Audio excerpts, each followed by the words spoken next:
everyone, welcome back to Up Next. I'm Kaylin. I'm joined by my beautiful and talented co-host Carrie, and today we are going to talk about music, and we have new microphones. New mics. Do we sound any better? I think we're going to sound a little better. Maybe You'll have to a let us crispy? know if we sound any better. We have long struggled with audio issues, but Despite being an audio-based sort of, like, our whole thing, we like listening to audio, but apparently we're not very great at it ourselves. Well, it's not that we're not great at it. I think that just up until this very point, we have lacked the gear. The tools. We've lacked the tools. For success. And now we have some beautiful SM58 microphones. Tools to... Great. Did that sound good? Great. Okay. Karen, do you have an album for me? Are we talking about some new releases this Kaylin, week? I don't have just one album for you.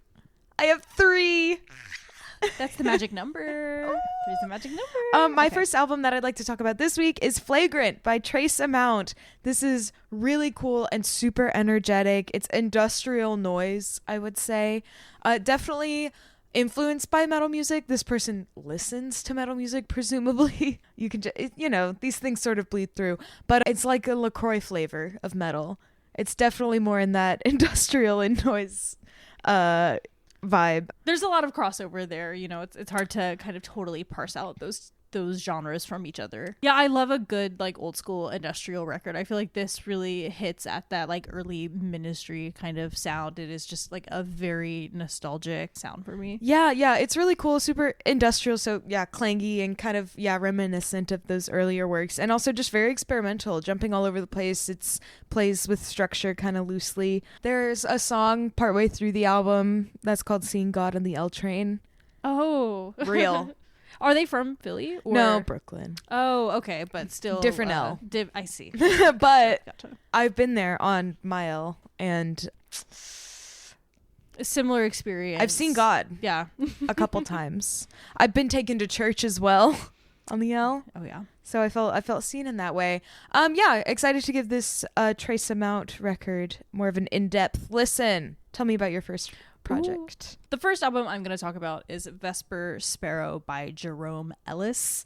This is a piece of sound art, really. I mean, like from beginning to end, this artist goes through a lot of different techniques. They're a multi-instrumentalist, and I believe play a lot of the different sounds on this album, like from piano to like the production side. They were heavily involved in like every element of this, which I think is a sign of someone who's like a very, very good artist. I always love whenever someone does like everything. It's almost like a one-person band situation, I guess.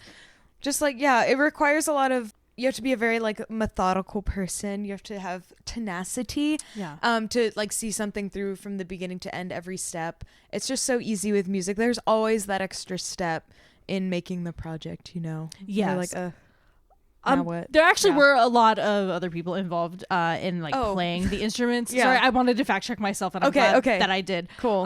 But I feel like even in order to like write all of these parts, you have to have a very intimate knowledge of all of the different instruments involved here. Anyway, I want to get more into the content of the album. It is around their experience as someone who stutters, and that is all over this album, from the production and arrangement of it and into the lyrics as well. They kind of talk about their experience also using music. I don't want to say like to overcome their stutter, because it's not like that. It doesn't have to be something like a stigmatized thing. It doesn't have to be like a fight that you have to be victorious over. That's silly. Yeah.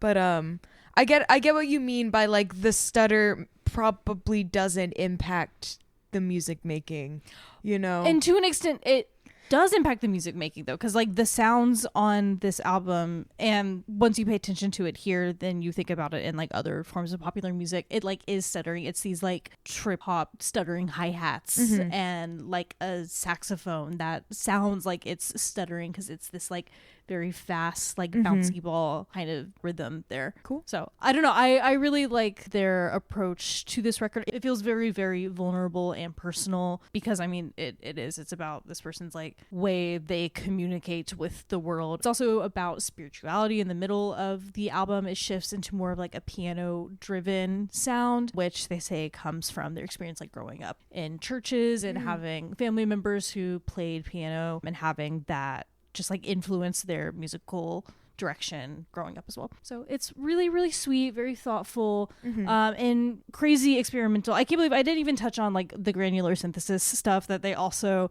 talk about being central to their process of making music and like breaking those sounds down into, again, like these little stuttering bits that you can then rearrange into all sorts of different cool musical shapes. You'll have to listen to it to find out what I'm talking about. That's all I've got about Vesper Sparrow. Carrie, do you have another album for me? I do. I have Troubadour by Tiberius. Tiberius. We've been walking around going Tiberius since we saw the album. And despite that like funny and intimidating way of saying it, that the album is not that. Unlike my first record, it's not quite as intense. Although it's sort of based in emo music is maybe where I would say it's at home most. Let me explain. Yeah, it is that like nice like classic 90s emo kind of sound. Yeah, it kind of is. Yeah, and it's got this sweet folkish bend to it. I think that's definitely a thing right now, is that emo folk and country overlap. Yes, we're doing more of the like Oxfords and sweater vests type of emo and not the like Converse and skinny jeans emo. Kinda. It depends. It depends on the song and the band member or whatever, but it's not really, we don't have to one put thing two or the queens other. against each Right, other. right. I'm like, it's all kind of bleeds together. Once like Also that's very emo. something exactly. Well, and that's something that's frustrating about Outside. All people want our tags, and that's like a really whatever. And then people get mad whenever we get specific about the genre. Right, when we use whatever. They think there's some index of genres out there of ones that are correct and incorrect to say. Anyway. So this is like some kind of folk skewed, indie rock skewed emo music. It goes heavy on the rock, which I can really appreciate. I find some bands inspired by emo but are a little like timid to really go there will use that like emo indie thing, but this is not really the case. I just feel like these people are maybe genuinely from cultures that are emo music and folk music, and it just feels a little more genuine, and that comes in this like mathiness. There's breakdowns, classic emo vocals as well, little bites of alt country too in there. It's a fun little time. Cozy.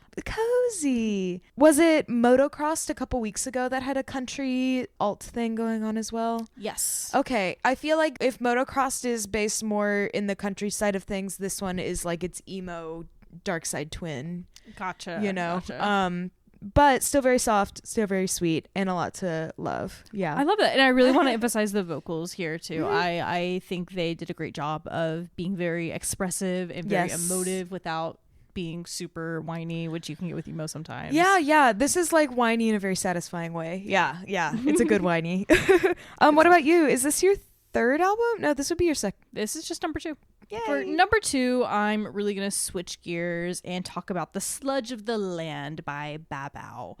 This record is jazz and electronica and a little bit of what they call post-exotica. So they're very inspired by world music, especially the World Music 2.0 movement. Which What is that? Yeah, the World Music 2.0 movement was sort of a response to the like increased availability of music in general, especially through the internet. Mm-hmm. So like the way it's a lot easier to be exposed to different types of world music. It's like, well, I can just start making this myself. Not just like making this myself, but making things that are more inspired by other genres from other places.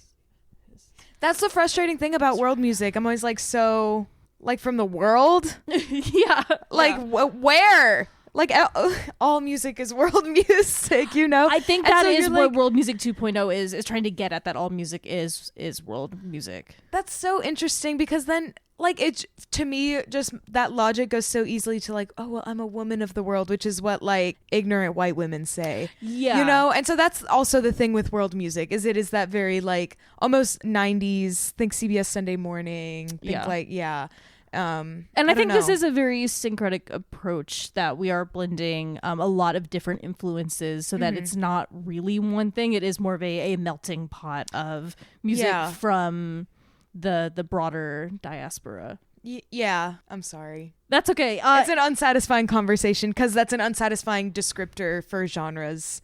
But World Music 2.0, maybe we're trying to be better. I don't really know. I didn't name it. I know. I'm not. It's not at you. It's at the world. It's at the world music.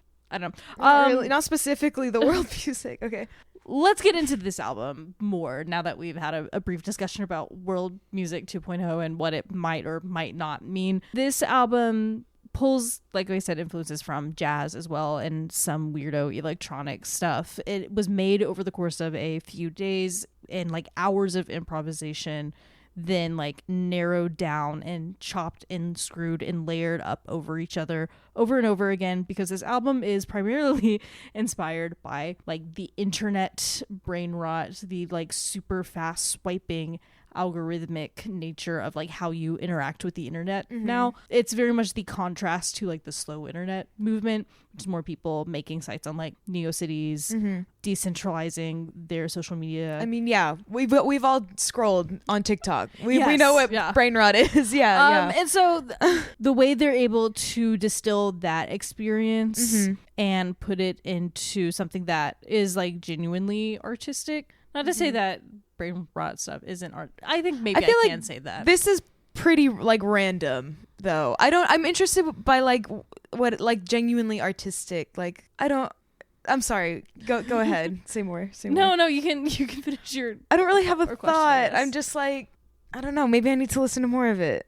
It's very random. It's just, he took some noises and layered them up and placed them around. I mean, I guess this is a human doing it, and an algorithm is randomized in a robotic sort of a way. This is randomized in like a human way. I don't know.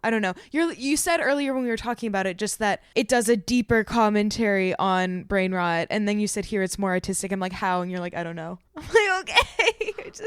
I don't know if it's necessarily like a commentary, because again, it's all instrumental stuff, and I guess you can still do a commentary while being instrumental, right? That's neither here nor there. But what this album does is it takes all of these random sounds, and I think it arranges them in a way that is just like very sensorily overwhelming. So it's not so much like a commentary on like good or bad, but it's more just recreating the experience through music, which I think is an interesting practice.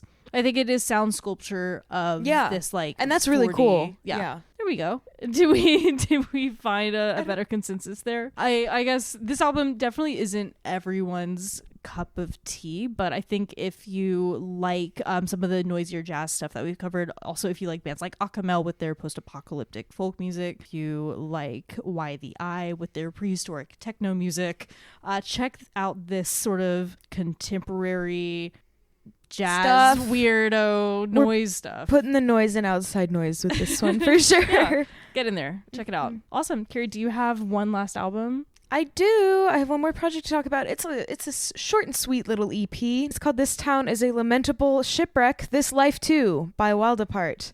It's really excellent. It's emo hardcore, emotional hardcore. Also having quite a big moment right now, so you would expect aggressive, dissonant. Also carries a little Screamo tag with it, which I like. Much like my other pick, the vocals are very strong. I found it production-wise to be kind of unusually dense. I feel like it was produced bigly. I guess hardcore is where you start getting more into that, but I think of like emo and punk music, not necessarily having the biggest depth as far as like listening with your cans on and everything. And I feel like this, you could get some cool stuff out of it with a close listen. Yeah, totally. I really liked the production on this. It was very dissonant laden.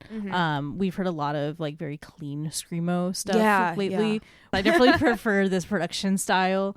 You gotta be screaming like 3 floors down. A lot of those really deep, like low notes to feel it in your bones. Hell Good yeah. stuff. Good stuff. Yeah. Super fun. This one, I mean, we say it about all of our projects, but excited to dig a little deeper into it. Kaylin, what's your last album? My last album is Heaven is a Place I Can't Stay by Holy Taker. Whoa. This is out of the trend of artists who take a lot of inspiration from more like religious themes. This takes it in more of a folk and post-rock direction though. So other artists might go more on like the metal side or go really hard into the like chamber liturgical kind of sound. This takes a little bit of a different approach, which is why this record stood out to me. It still explores that like personal relationship with God and spirituality, but through a lens that is very like deep, depressive. I loved the singing on this one too. Yeah, there's a good balance of singing and some screaming on here, and it builds like some of these tracks build into these really huge like post-rock swells. So not a lot of the projects with these themes go into that like post-rock sound. So if you like that sort of thing, definitely check this one out. That's very true. Yeah, I feel like post-rock is a really good vessel for it. I was thinking as you were explaining it how it's interesting the spiritual approaches of like trying to capture these big, indescribable, untouchable feelings and the different avenues that people sort of take it when it's like dark and scary, because it really is. Okay. Yeah. And those are my thoughts on the subject. Wow. Great stuff. Well, I think we had some good picks this week. Yeah, that was some good music. Wow. Some good stuff to chew on, a good array. We're really getting into the winter season now. I found though that we have just as many releases as ever to wade through. Oh yeah. Yeah. We're not slowing down. Right? I found the first couple years we kind of had like throughout the year there would be like ebbs and flows, or like some weeks there were fewer things put out. And I feel like since like May, it's been just a ton every like week. nonstop. So make it better, guys. Sorry. Whoa. I feel like, I mean, there were a lot of rude. I'm probably gonna cut that. We should cut Okay, that. anyway. Yeah. And a couple. That's okay. Another exciting thing is that we've had a couple episodes of Up Next do very well recently, and we have some new viewers. And so I just wanted to welcome our new viewers into Up Next if we haven't done that yet. Yeah. Enjoy the music. That's all. Glad you're here. Thank you guys for commenting what you're eating and stuff. I really think the comments help like a lot. The comments are crazy for the algorithm. It does mean a lot when you leave a comment. Even if it is a comment like eye roll, they just keep saying genre words next to each other. We do get those sometimes, and guess what? They help the algorithm just as much as nice ones. So thank you. Helps. The haters make us famous. The haters make us famous. And Kaylin, speaking of famous, Kaylin, you played your first show over the weekend. I did. At Scopolia. It went pretty well. I'll put the link to that show in yeah. the show notes here if you want to watch it. It was recorded, and now it's on YouTube forever for the whole world to see. And it was awesome. It was so cool. You played some like weird noise stuff. You plugged a bunch of shit into a bunch of other shit into itself. And then there was a person there who had like a water sculpture projected onto you while you were playing. So the like audio visual aspect was so sick. And nice. It was so fun. It was you did fun. great. Hopefully the first of many shows. Yes. Book Kaylin in Philly. Book me if you want someone to come make noise at your thing. To construct a vibe at your event. This set was a little more ambient, and I tried to make it more like melodic and enjoyable to listen to. And you put some cool like vocal samples of like people speaking and stuff. I think people like that. Yeah, but if anyone wants like a harsh noise set, please hit me up. I would love to do one. Hell yeah. Yay. Great stuff. Those are my two big action items. Awesome. Do you have anything you're looking forward to this week? Same thing that I look forward to every Monday when we record. I got a volleyball game tonight. Oh, awesome. In an hour. I can't wait to go. So that'll be fun. And then we have like a million billion Friendsgiving birthday type events this weekend. So I guess I'm looking forward to sleeping through the week, hopefully, so that I have energy for the weekend. I love that. What about Great you? Aspirations.